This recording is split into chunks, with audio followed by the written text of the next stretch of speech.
So ito nga guys, nandito po tayo sa may SM Bacoor dahil tayo nga po pala ay mag-service dito sa ating client. Regular client ko na po ito mga kapatid. So ito nga, papasok na po tayo dito, naglalakad po tayo sa Eskinita, papasok po dun sa hotel kung saan po ako mag-service ng massage sa akin nga pong regular client. Bali sa may stay hotel po ako mag-service ng massage, katapat lang po ng Marichi Hotel. Bago lang po itong hotel na to, siguro wala pa po itong isang taon na hotel na to. Napakaganda po at napakalinis nga po mga kapatid. So ito nga, naglalakad na po tayo. Ayan pong kanan na yan, ayan pong nakikita nyo na maliwanag po may signboard. Yan nga po ang Marichi Hotel, hindi lang masyado po kita. At ito naman po sa kaliwang to na akin pong pupuntahan, diyan naman po ako po papasok, diyan nga po sa May Stay Hotel. So let's go mga kapatid!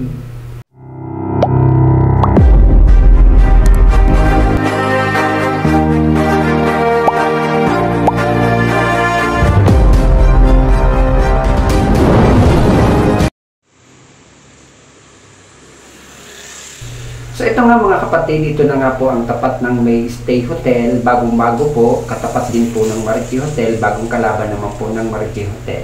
Sa unahan pa po niyan, may dalawang hotel pa po sa unahan niyan mismo.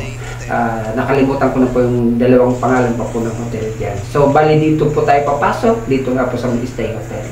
Ito na po, papasok na po tayo ng room ng aking pong client. At ito naglalakad na po tayo. At nakasakay na po tayo ng elevator niya, nasa taas na po tayo. Dito po tayo papasok sa DO5. Diyan po ang room ng aking customer na akin pong pagsiservice ng massage.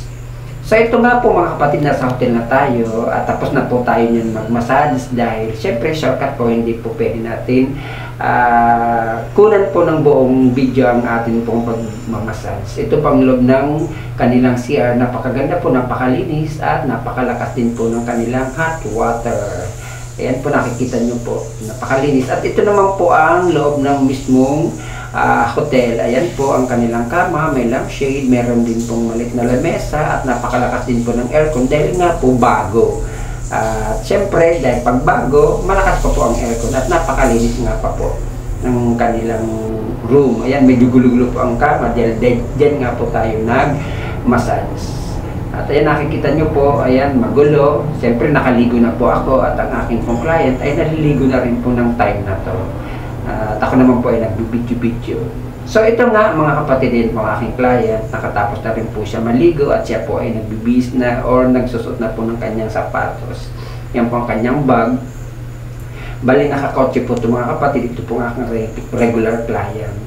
Mali, ako po ay nagbibidyo habang po siya po naman ay nagsusot ng kanyang sapatos. At ayan nga po mga kapatid, palabas na po tayo ng hotel. Ito nga po May Stay Hotel. Dito nga po located sa may SM Bacoor.